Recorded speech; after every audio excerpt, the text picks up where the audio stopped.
The pantry was small, the kind that makes you turn sideways if you're carrying anything bigger than a cereal box. It smelled like flour and old cardboard, a dry, quiet smell that suggested nothing ever really happened there. I had moved into the house 3 weeks earlier, and the pantry was one of those spaces I'd barely registered. Just a necessary square of darkness where food waited its turn to be forgotten. I noticed the stain on a Tuesday morning. It was nothing dramatic, no screaming color, no shape that demanded attention.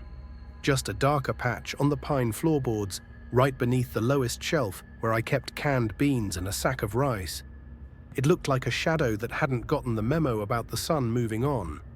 A thumbprint of darkness. A bruise. I assumed it was water damage. Houses like this one, old, narrow, all leaning slightly as if tired, always had their secrets, leaks, spills, evidence of previous lives that didn't bother explaining themselves. I wiped it with a paper towel. The towel came away clean. That should have been the end of it. I should have shrugged, closed the door, gone back to my coffee. Instead, I crouched down and pressed my fingers against the stain.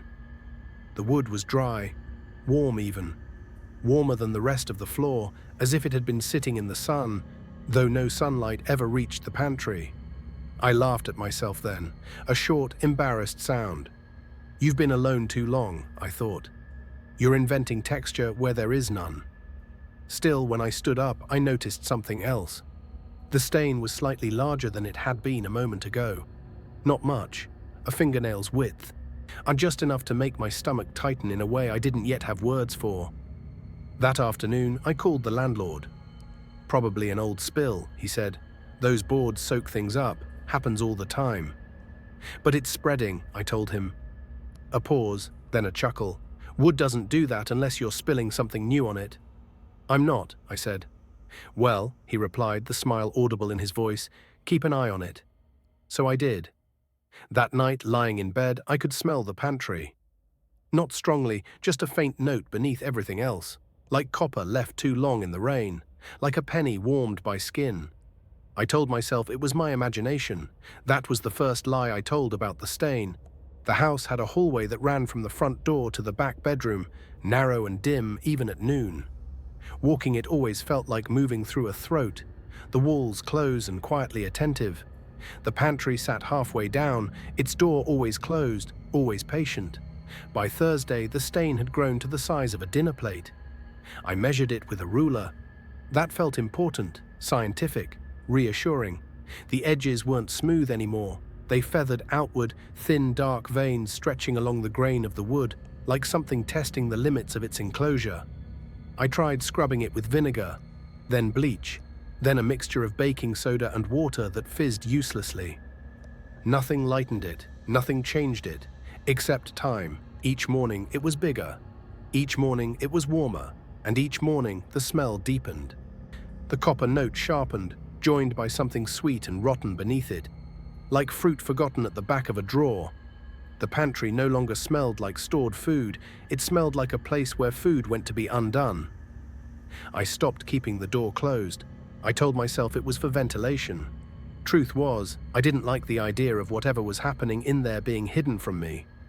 I wanted to see it, to know where it was, to make sure it wasn't moving when I wasn't looking.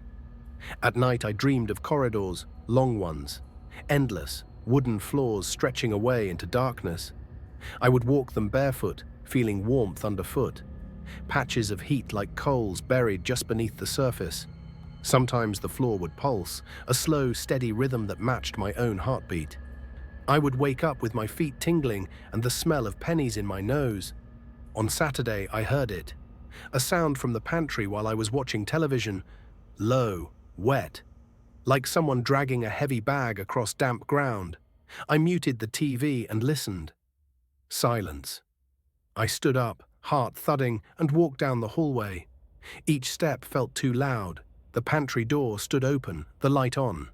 The stain had reached the wall. It lapped gently at the baseboard, darkening the wood there, and I had the sudden, insane impression that it was pausing, waiting to see what I would do.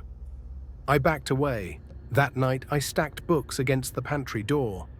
Heavy ones. Textbooks from college, old hardcovers, I don't know what I thought that would accomplish, but it made me feel better, like a child building a wall of pillows against a nightmare. Sleep came late and poorly. Sometime near dawn, I woke to a soft rhythmic sound. Thump, pause, thump. It was coming from the hallway. I lay frozen, listening. The sound was slow, deliberate, like a heartbeat magnified, like something pressing gently, insistently, against the underside of the floor. When it stopped, I realized my mouth was full of the taste of copper. By Sunday morning, I knew I couldn't ignore it anymore. The stain had crossed the threshold of the pantry. It crept into the hallway, a dark tide spreading along the boards, following the grain as if reading a map only it could see. The air in the house felt heavier, damp, like a basement after a flood. Breathing took effort. I called the landlord again. No answer. I tried a neighbor, Mrs. Calder, 2 doors down, who had lived on the street since before I was born. She came over, peered into the pantry, and went very still. "That wasn't there before," she said. "You've seen it?" I asked. She shook her head. "No, but I've seen what comes after." She wouldn't say more, just pressed a trembling hand to her mouth and left, walking faster than I'd thought possible for someone her age. That was when I decided to tear up the floor, and I told myself I needed answers. That it was probably a burst pipe, rot, mold, something with a name and a fix. I borrowed a crowbar from my car and knelt at the edge of the stain, the metal cold and reassuring in my hands. The first board came up with a shriek that echoed down the hallway. The smell hit me immediately. It wasn't just copper now. It was iron and sweetness and rot layered together, thick enough to taste. Under the board, the subfloor was dark and spongy, soaked through with something that glistened wetly in the light. I pulled up another board, then another.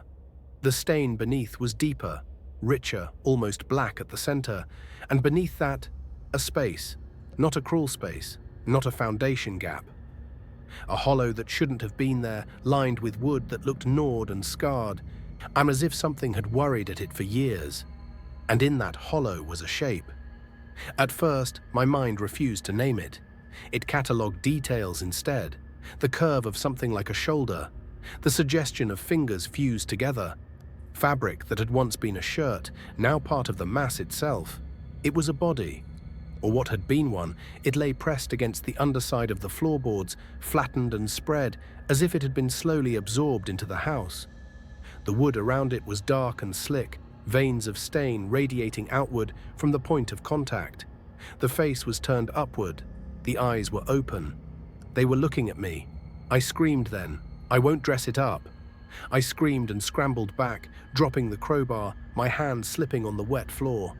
My heart hammered so hard I thought it might tear itself loose.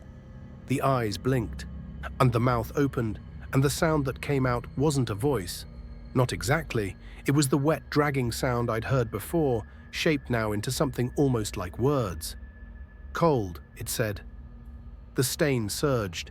I slammed the board back down, then another, hands shaking so badly I could barely manage it.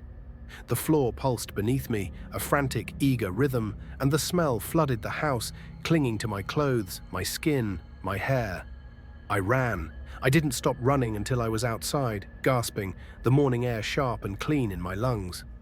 I stood on the sidewalk, staring at the house. From the outside, it looked unchanged, quiet, innocent. The landlord never returned my calls. When the authorities came, they found nothing. No body, no hollow.